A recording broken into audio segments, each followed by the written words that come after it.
Así que le dije al personal que en la reunión de negocios vamos a poner frascos al frente y entonces podrán votar por quién es su miembro del personal favorito. Y el que tenga la menor cantidad de votos será expulsado de la isla, al estilo Survivor. No, broma. Yo una vez fui pastor de personal hace muchos años y recuerdo que mi primer trabajo de tiempo completo fue ser pastor de niños en Oklahoma. Y la iglesia tenía como 150 personas y me pagaban, escuchen esto, me pagaban la enorme suma de $12,000 al año por un ministerio de tiempo completo. Ahora, esto no fue como en la década de 1960 cuando $12,000 era mucho dinero. Fue como en los años 2000 cuando $12,000 no era tan bueno. Y la iglesia endulzó la oferta permitiéndome vivir en una casa que había sido donada porque la gente ya no quería vivir en ella porque estaba casi en condiciones de ser condenada. Y recuerdo, mis papás están aquí hoy, quizás ellos lo recuerdan. Recuerdo lo malo que era esta casa. No había estufa, no había calefacción, tenías que abrir las llaves de la ducha con unas pinzas. ¿Cuántos han vivido en un lugar así antes? Sí, ¿alguien da testimonio hoy? El Señor ha sido bueno, ¿verdad? Era bastante malo y yo tenía como un televisor de 13 pulgadas, pequeñitas, sin cable. Tenía un colchón en el suelo y sin muebles. Y como mi papá suele decir, cuando nos dejaron y regresaban a casa, mamá lloró todo el camino de regreso porque decía, va a ser un indigente por el resto de su vida. No sé si eso era un juicio sobre mi ministerio o solo sobre las condiciones en que vivía. Yo era pobre y la iglesia tampoco tenía dinero, así que no tenía seguro médico, lo cual siempre es algo un poquito aterrador. Y recuerdo que una semana o dos después papá me llamó y me dijo, oye, mamá no quiere ir al partido. Tengo un boleto extra, ¿quieres manejar y encontrarte conmigo en el partido? Y dije, absolutamente. Yo soy un gran fan de ese equipo. Nací Sooner, criado Sooner, moriré Sooner. Amo los Sooners. Así que obviamente dije que sí. Pero dije que sí por un par de razones. Número uno, amo los Sooners. Pero número dos, como un joven 20 y tantos sin dinero, sabía que si manejaba hasta allá, papá me llenaría el tanque de gasolina y también me daría de comer porque no tenía dinero para comer. Bueno, ese mismo día le dije a papá que me encontraría con él allá. Ese mismo día un amigo pastor de jóvenes me llamó y me dijo, oye, es un tipo con el que hice prácticas. Tenemos nuestro gran partido de fútbol americano en el lodo el sábado por la mañana. ¿Quieres ser parte de este partido? Y como quedaba de camino a Oklahoma, dije que sí. Y llegó el sábado, empaco el carro y me dirijo a este pueblo, Mustang, Oklahoma. ¿Cuántos de ustedes han escuchado este pueblo? Es que sorprendente. Está fuera de la ciudad de Oklahoma y habían inundado un campo de fútbol para tener este equipo de juego de fútbol americano con tackle. Ahora, yo era pobre, recuerden esto, me dirigía a un partido de fútbol. Recuerden esto, también tenía un poco de ropa media desgastada, pero mis zapatos estaban bastante bien. Así que hice lo que muchos hicieron ese día. Me quité los zapatos y decidí jugar fútbol en este campo lleno de lodo y fue increíble. O sea, imagínense, resbalándose por todo el campo lleno de lodo y cerca al final del juego estoy corriendo, como el atleta que soy, para taclear a este chico. Para derribarlo, porque era un chico durante mis prácticas que era bastante desagradable. Yo solo quería descargar el trueno sobre él. En nombre de Jesús. Y cuando salté a ese campo, mi pie golpeó una roca. Se abrió unas 3 pulgadas. Ahora, estaba lleno de lodo y, por cierto, sí logré hacer la tacleada y fue increíble. Pero recuerdo que mi pie me ardía y pensé, hombre, pisé algo. Así que fui hacia la manguera y me enjuagué el pie y había una herida de unos 6 centímetros en mi pie, hasta el hueso. Ahora, no estoy diciendo que vi un poquito de hueso. Algunos están ya mareando, lo siento. Es el espíritu, ¿verdad? Podía ver el hueso a través de toda la herida. Y Rob, el pastor de jóvenes, y Brian, el pastor de secundaria, dijeron, amigo, tenemos que llevarte al hospital. Yo dije absolutamente no. Voy a ir a ese partido, y aquí está la razón. Si ellos pueden jugar con dolor, yo también. Y entonces, esto fue antes de conocer a Rachel, no sabía mucho de la ciencia médica. Vayan por el botiquín de primeros auxilios. Así que Brian regresa con una cubeta, una botella de alcohol y una botella de agua oxigenada. Y también cinta atlética. Y vamos a limpiar eso. Así que mezclamos partes iguales de agua oxigenada y alcohol y lo vertimos todo sobre mi pie. Ahora, siempre me dijeron que si el agua oxigenada hace burbujas está funcionando. No sé si es cierto, pero empezó a burbujear y el ardor atravesó todo mi pie y grité con una exuberancia. ¿Cuán grande es él? No, es broma. Probablemente dije algunas palabras bastante coloridas que los estudiantes nunca habían escuchado antes. Y entonces estábamos limpiándolo y yo abría la herida y vertíamos esa mezcla terrible sobre ella. Y finalmente la limpiamos lo suficiente como para que yo estuviera de pie sobre una toalla y la toalla cada vez más ensangrentada. Y Brian dice, bien, ahora tenemos que vendarlo. Así que vendó esa herida de 6 centímetros alrededor de mi pie una y otra vez. Después de todo, solo era una herida superficial, ¿verdad? Y terminamos, y estoy orgulloso de que hicimos un trabajo así improvisado estilo MacGyver. ¿Quién necesita doctores, hospitales y medicina cuando tienes 2 pastores de jóvenes de 20 años tratando de averiguar cómo cuidar mi pie? Así que me enjuagué con la pequeña manguera de jardín, me puse mi ropa limpia, me puse el zapato y me fui al partido. Ahora, la siguiente parte no la recuerdo muy bien. Estacioné como a 1,5 millas del juego porque ahí es normalmente donde estacionamos. Y no tomo el transporte porque no me gustan las filas y las multitudes, así que camino hasta el estadio. No recuerdo si mi papá estaba allí. No recuerdo haberme ido en el medio tiempo, me lo dijeron después. Solo recuerdo regresar a mi carro y bueno, digamos que devolví el almuerzo. Y recuerdo manejar de regreso a casa y caer rendido en mi colchón. Y es sábado. Soy pastor de niños. Tengo que levantarme e ir a la iglesia, lo cual es lo peor de todo. Me despierto con un muñón ensangrentado de cinta atlética en una herida y de nuevo no tengo seguro médico. Así que decido arreglar esto al estilo MacGyver una y otra vez durante unas 3 semanas completas hasta que la herida finalmente se cierra. Ahora bien, aquí está la cosa. ¿Funcionó? Sí, funcionó. ¿Fue doloroso? Absolutamente, increíblemente doloroso, día tras día, tras día, tras día, tratando de hacer que esto realmente funcionara. ¿Alguna vez han hecho algo así? No estoy diciendo algo tan drástico como mi historia, no estoy diciendo algo tan doloroso como mi historia. ¿Alguna vez has intentado arreglar algo con la herramienta equivocada? ¿Alguna vez te has encontrado en una escalera necesitando clavar un clavo con un martillo y no tienes el martillo así que te quites el zapato? ¿Han hecho eso? ¿Alguna vez has intentado armar algo con cinta adhesiva y alambre y piensas, eso va a aguantar? Yo no soy un gran carpintero, no soy un gran mecánico, pero he construido algunas cosas para Rachel antes y hay huecos y pienso, no hay nada mejor que el pegamento para madera para cubrir huecos. Yo lo estilo MacGyver todo. ¿Alguna vez ha estado eso? Lo interesante es que parece que tratamos de encajar una pieza de rompecabezas donde no corresponde una y otra vez.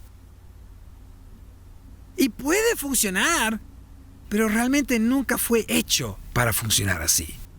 Y aquí está el punto de toda la historia. Un cristiano que no actúa conforme a su creencia es como yo envolviendo cinta alrededor de mi pie. Claro, puede funcionar, pero no se supone que funcione así. Jesús, al salir de la parábola del sembrador, comienza a hablar de una nueva parábola.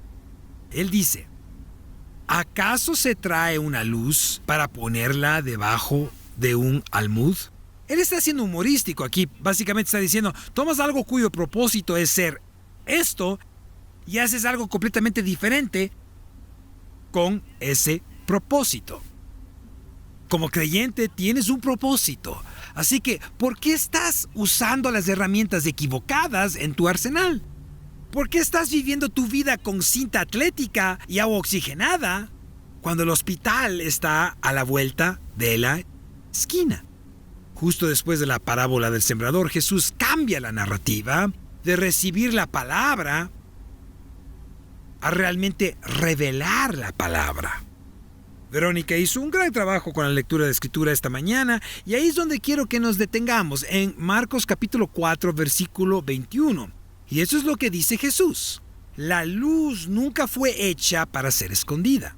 Miren esto, también les dijo, ¿acaso se trae la luz para ponerla debajo del almud o debajo de la cama? ¿No es para ponerla en el candelero? Ahora, lo interesante aquí es que Jesús está asumiendo algunas cosas. Está asumiendo que la lámpara ya está encendida, que la luz ya existe. Está hablando a creyentes que realmente han recibido la palabra con propósito y ahora, ¿qué se supone que deben hacer con ella? El problema no es si tienes una luz, el problema es qué estás haciendo con esa luz. Ahora, podríamos hacer un par de preguntas como, ¿qué es la luz? Y lo primero que vemos es que la luz es la verdad del Evangelio. Miren, 2 Corintios 4 dice, porque Dios que mandó que de las tinieblas resplandiese la luz, es el que resplandeció en nuestros corazones para iluminación del conocimiento de la gloria de Dios en la faz de Jesucristo. Así que la luz primero representa el Evangelio de Jesucristo, cómo Él te ha cambiado y transformado, cómo te ha sacado de las tinieblas y te ha puesto en la luz, cómo te ha redimido de la maldición del pecado y te ha dado vida otra vez. Eso es lo que es la luz. Pero también la luz es la palabra de Dios plantada en ti. El Salmo 119 dice, lámpara es a mis pies tu palabra y lumbrera a mi camino. Como que si realmente quieres saber cómo vivir, si realmente quieres saber cómo seguir a Jesús, si realmente quieres saber hacer bien esto de ser cristiano, entonces la palabra de Dios es una lámpara a tus pies. Ahora, yo crecí predicando en campamentos y cosas así como pastor de jóvenes y prediqué en este campamento en particular en el oeste de Texas. Y era un lugar hermoso llamado Roaring Springs. Ahora, Roaring Springs se veía como estar en medio del desierto de Mojave. No había manantial y ciertamente no estaba rugiendo. Y el campamento, aunque no lo creas, estaba sobre una guarida de serpientes de cascabel. Así que cada noche lo que hacíamos era caminar alrededor del campamento con linternas. Porque si apuntas la luz de cierta manera, capta la atención de un ojo. ¿Alguna vez has visto los ojos de un animal brillar? Y recuerdo que el supervisor del oeste de Texas que dirigía el ministerio juvenil decía, oye, mira esto. Y apuntaba la luz y había un mapache como a 3 metros de nosotros. Nunca lo había visto sin la luz. Y luego lo que hizo fue que encontramos una serpiente rata. Y las serpientes rata en el oeste de Texas son enormes. Tienen como 2-3 metros y silban, levantan la cola y la agitan como que están tratando de imitar a la serpiente de cascabel. Entonces él apuntaba la luz a la distancia y ahí estaba la serpiente rata y la serpiente se lanzaba hacia la luz con los colmillos de afuera. Era absolutamente aterrador, horrible. Pero recuerdo ese momento porque nunca caminaría por el oeste de Texas en la oscuridad. Hay demasiadas criaturas. Me picó un escorpión. ¿Alguna vez te ha picado un escorpión? ¡Duele! Y recuerdo que caminábamos por ese campamento tratando de asegurarnos. O sea, ese campamento tenía tarántulas, tenía escorpiones, tenía serpientes de cascabel. estaba al borde mismo del infierno. Y nunca caminaría en la oscuridad en ese campamento sin algo que iluminara mi camino. Y esta es la metáfora de la palabra de Dios en tu vida. ¿Por qué estás caminando en la oscuridad, en la cultura, sin entrar en tu palabra y dejar que te transforme? Conozco a tantos cristianos que no tienen idea de cómo leer la Biblia, cómo estudiarla, cómo entenderla. Y aún así se preguntan, ¿por qué no ocurre la transformación? Es porque estás caminando por el oeste de Texas en la oscuridad sin una linterna. La palabra de Dios es lámpara a tus pies. Pero miren esto, también es la vida de Cristo brillando a través de ti. Así que la luz desde el Evangelio te transforma. La luz es la palabra de Dios que guía tu camino. Y la luz debería ser la vida de Cristo brillando a través de ti. Miren Mateo, vosotros sois la luz del mundo. Una ciudad asentada sobre un monte no se puede esconder, ni se enciende una luz y se pone debajo de un almud, sino sobre un candelero, y alumbra a todos los que están en casa. Así alumbre vuestra luz delante de los hombres, para que vean vuestras buenas obras y glorifiquen a vuestro Padre que está en los cielos. Ahora, el problema es que normalmente no rechazamos la luz. El problema, lo que Jesús está diciendo, es que no es un rechazo de la luz, es esconder la luz. Cambiamos para lo que fue hecha. La ponemos debajo de un almud, un canasto. Usamos cinta atlética y agua oxigenado para arreglar algo que solo un médico podría arreglar. Y hacemos esto principalmente no por un rechazo directo, sino porque tememos a las personas. Deseamos encajar. Y elegimos la comodidad sobre el llamado. Pero Jesús deja claro que la luz tiene un propósito específico y ese propósito no es ser escondida. Así que aquí hay un par de preguntas para ti. ¿Estás escondiendo tu fe en tu trabajo? O sea, cuando entras en una habitación, la gente dice, oh, ahí viene el fulanito cristianito. Bueno, nunca dirían eso, pero bueno. Pero dirían, ¿saben que eres creyente? ¿O simplemente mantienes esa parte de tu vida aparte, para que nadie sepa quién eres?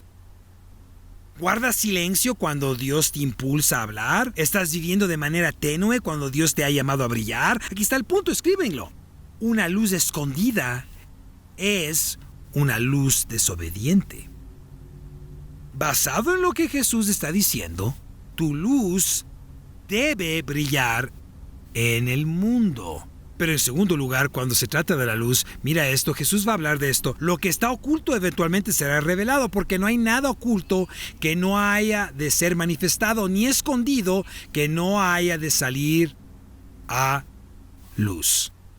Ahora, esa es una declaración aterradora, porque probablemente todos tenemos cosas ocultas en nuestra vida que no queremos que nadie sepa. No queremos que la gente nos conozca en nuestros peores días. Ahora, este versículo funciona en dos direcciones, déjenme mostrarle. Primero, la verdad de Dios será revelada. Ahora, esta idea realmente viene del Antiguo Testamento en Habacuc, que dice, porque la tierra será llena del conocimiento de la gloria de Jehová. En otras palabras, los propósitos y planes de Dios para la redención del mundo a través de Jesucristo se extenderá por todo el mundo. Hoy estábamos hablando en mi clase de crecimiento, porque enseño una clase a las 9, y hablábamos de cómo los cristianos pentecostales están creciendo rápidamente en todo el mundo. De hecho, 1 de cada 3 creyentes que encuentras en el mundo es pentecostal. 1 de cada 3. Así que esta idea es que la luz no puede ser detenida. La gloria de Dios y los propósitos de Dios nunca serán frustrados. Pero el segundo significado es que tu vida será revelada. Quiero que la veas de esta manera. Obediencia oculta equivale a bendición revelada. Lo que haces en secreto, Jesús dice en el Sermón del Monte, será recompensado. Pero el compromiso oculto será revelado con una consecuencia. Lucas lo dice así en el capítulo 12. porque nada hay encubierto que no haya de descubrirse, ni oculto que no haya de saberse. Ahora, para alguien que se esfuerza por seguir a Jesús, tengo defectos. Rachel y yo ayer estábamos tomando fotos de graduación, no porque íbamos a ir al baile, sino porque él iba, y encontramos esta nueva función en Apple Photos. Y ya estoy envejeciendo, iba a decir, en tu cámara iba a decir. Y se llama limpieza. ¿Alguna vez la han usado? Limpieza es esa función que si tienes un grano, puedes tomar la varita, rodear el grano y al instante te ves perfecto. Bueno, tenía esta foto en lo que quería probarla. Y Rachel hirió un poco mis sentimientos, pero es una de esas fotos donde estoy sentado en el sofá y la tomo desde abajo y hay como 3 o 4 papadas. Y tomé esa varita mágica y la pasé por toda mi barbilla pensando que iba a quedar marcado como Brad Pitt. No, solo me veía borroso y más raro mientras seguía corrigiéndolo. Y eso es lo que dijo Rachel. Eso es lo que dijo mi esposa, que hirió mis sentimientos. Ella dijo, esta herramienta no está diseñada para corregir las características naturales de tu rostro.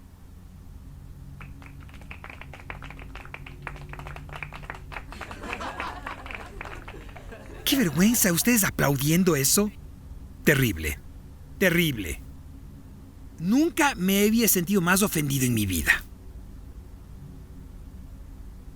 Mire, muchas veces lo que tratamos de hacer es distorsionar lo que está pasando en nuestra vida para que nadie lo vea. Queremos esconderlo. Pero no puedes.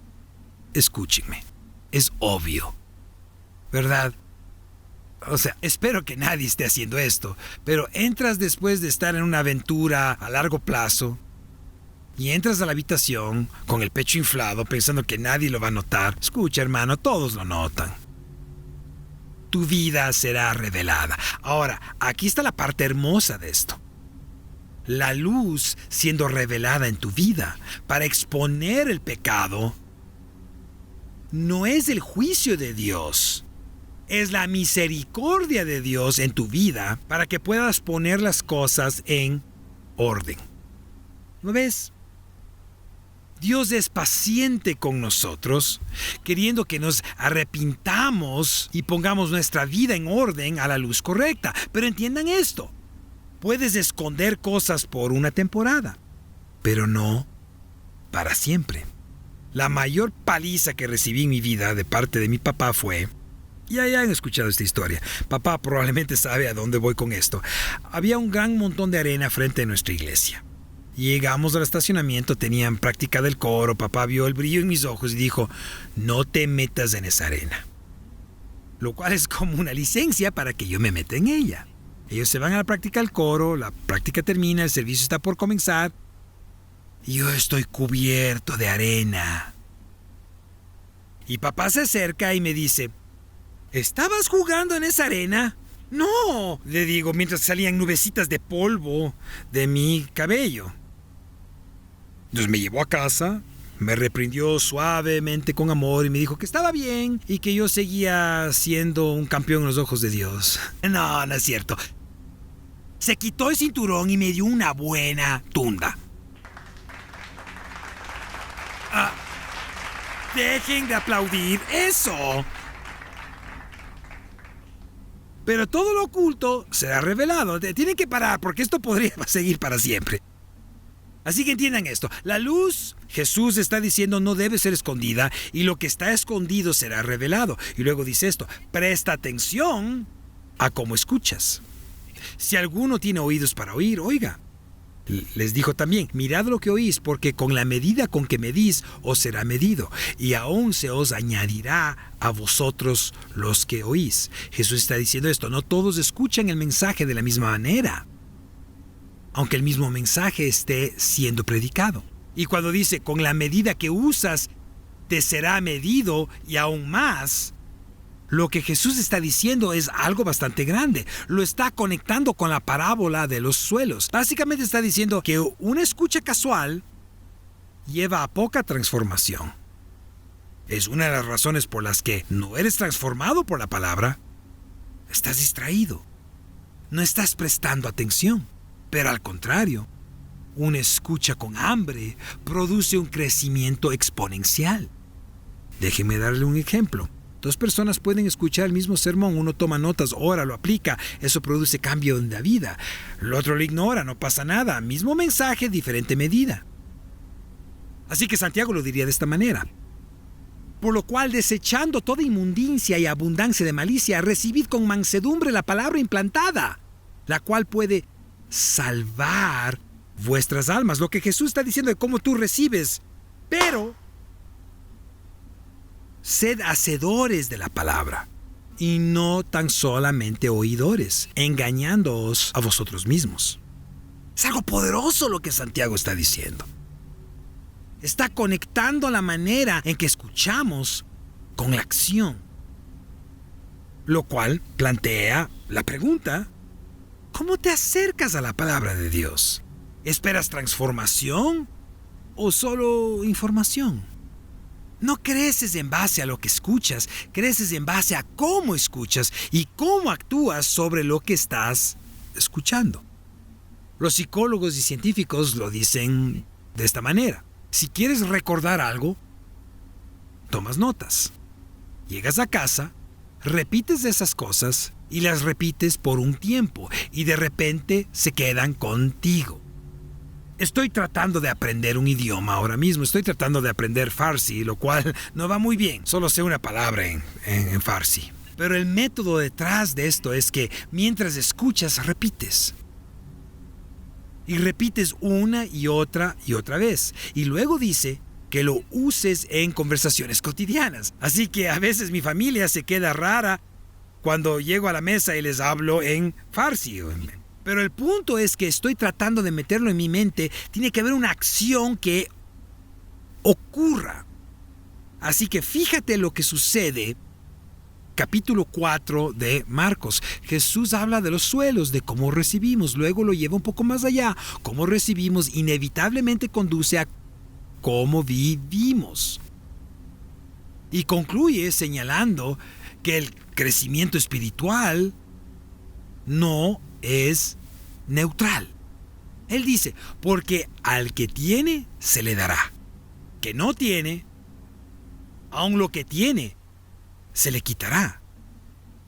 Así que la idea que Jesús está señalando es que si nunca tomas lo que recibes y lo pones en acción y lo usas con el propósito correcto, eventualmente lo que te sientas a escuchar una y otra vez te será quitado. O estás creciendo o estás a la deriva. O estás experimentando transformación o solo estás recibiendo información. ¿Por qué? Porque la verdad de la palabra de Dios exige una respuesta. No más conocimiento, no más información, una respuesta. Siempre me río de la política cuando la gente se involucra en ella, porque pienso, si la iglesia simplemente practicara lo que predica, no tendríamos que preocuparnos por los políticos ni por cómo votan, porque el mundo sería transformado. Pero el problema es que entre el 80 o 90% de la iglesia solo está acumulando información y juntando polvo. Ignoramos la palabra de Dios y eso lleva a la insensibilidad y al declive. Mira lo que dice el escritor de Hebreos, dice en Hebreos 2. Por tanto, es necesario que con más diligencia atendamos a las cosas que hemos oído, no sea que nos deslicemos. Escúchenme, la obediencia de ayer no sostendrá el llamado de hoy. La revelación pasada debe convertirse en obediencia presente o seguirás dando vueltas en la misma montaña. Si no usas la luz que se te ha dado, perderás sensibilidad a ella. Así que en este momento Jesús nos está llamando a varias cosas. Está diciendo, brilla con valentía, vive con transparencia, escucha con respuesta. Esto es tu propósito. Tu propósito Metafóricamente, no es la cinta atlética ni el agua oxigenada. Es ir al médico, dejar que él te arregle correctamente para que puedas sanar más rápido. Ojalá hubiera ido al médico, de verdad, porque lo que pudo haberse solucionado en unos 5 días, tomó un mes. Tuve suerte, de verdad. Fui bendecido de no perder el pie en el proceso. Fui tonto. Y algunos de ustedes todavía piensan que soy tonto, pero no necesito aplausos por eso, por favor.